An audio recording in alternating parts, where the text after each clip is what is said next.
We're going to move on to the next speaker, Andy Pollock. Okay, good morning everyone. Good morning, Kathy. So this month I want to talk about the situation at Valley Stream. So I was there last Tuesday, and I don't know what hoopla Bruce Blakeman and the mayor of Valley Stream are even talking about. The station looks fine. It looks actually modern, believe it or not. There's even USB charging ports on the platform in the waiting room. So maybe the rust needs to be cleaned up, but listen, don't be intimidated by the elected officials. It doesn't need a major revamp like Lynbrook got. So that's the first thing. The most important station that needs to be done right now on the entire network is Floral Park. And this is my previous experience. I'm very happy that a new elevator was installed recently over there, but it's still very dangerous. You have a lot of debris on the platform. The platform looks completely out of date. Valley Stream is elementary compared to Floral Park. Floral Park's more of a construction zone. And there's rails over there, and I'm going to be honest, there's open spots where a child could easily fall onto the street. That's how dangerous it is over there at Floral Park. And Hollis, it's another dangerous station. The wood over there, you could literally fall through. That's how dangerous it is over there. And I've gone up the steps at Hollis. The steps are the most steep out of any Long Island Railroad station that I've been to.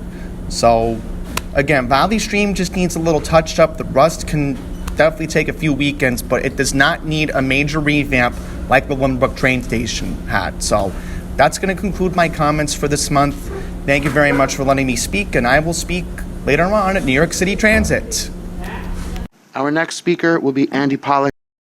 Okay, good morning, everyone. Good morning, Richard. I do apologize. I am on the phone this morning, so I'm going to be brief. So, number one, I want to talk about my awful experience riding New York City Transit back last Wednesday, the 14th. So, as I was leaving work from Osnum Hall, the traffic was a nightmare on Francis Lewis Boulevard, and it really got to a point where the drivers on the Q76 weren't even letting people pay. The buses were extremely overcrowded because the school kids are, of course, coming back, and, of course, couldn't pay in the front. You had to go in the back, and they had to do that so the buses could stay on time.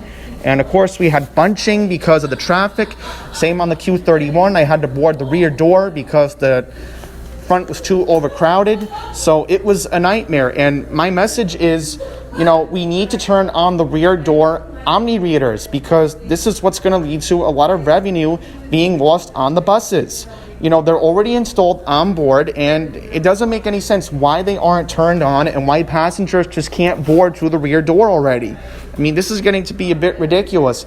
And the fact that sometimes you have longer than usual wait times, there's still not enough staff available. The Q46 had longer than usual wait times in the limited this morning because of operator availability. Numerous subway lines again. We need more staff. Osnum Hall's been having hiring events. Why can't the MTA do the same thing? This is getting ridiculous. You guys are so outdated. So that's all I have to say for this month, Richard. There'll be a new agenda for October. So thank you all very much for letting me speak this morning. And at Finance, I will discuss congestion pricing. The next speaker is Andy Pollock. Hi, Neil. I do apologize for joining on the phone today. I am coming back home from work at Osnum Hall, but today I do want to discuss about congestion pricing since my schedule was a little bit crazy back in August. So let's talk about how police, first responders, EMS, firefighters are going to get double-crossed if they get charged the congestion pricing fee. That's a little bit ridiculous. Japan does that, and I don't know how they tolerate that. So that needs to be in the exemption for our brave first responders who obviously have to deal with a lot of the Manhattan gridlock.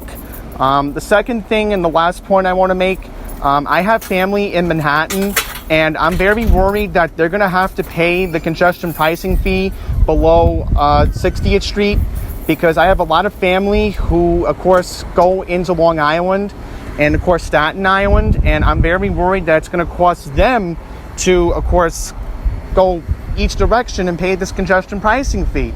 You know, I have cousins in Staten Island who don't want to take the ferry. They insist on driving. My other cousins who live on the Upper East Side, they have family in Long Island, and they don't want to drive. So Manhattan residents need an exemption because, you know, you can't be double-crossing them. You know, that's the bottom line. So that's pretty much it, Neil. Thank you for letting me speak this afternoon. And I'm not going to be speaking at the board on Wednesday. I have to speak to New Jersey Transit. So that's pretty much it. Take care, and I expect to speak to you all again in October. Thank you.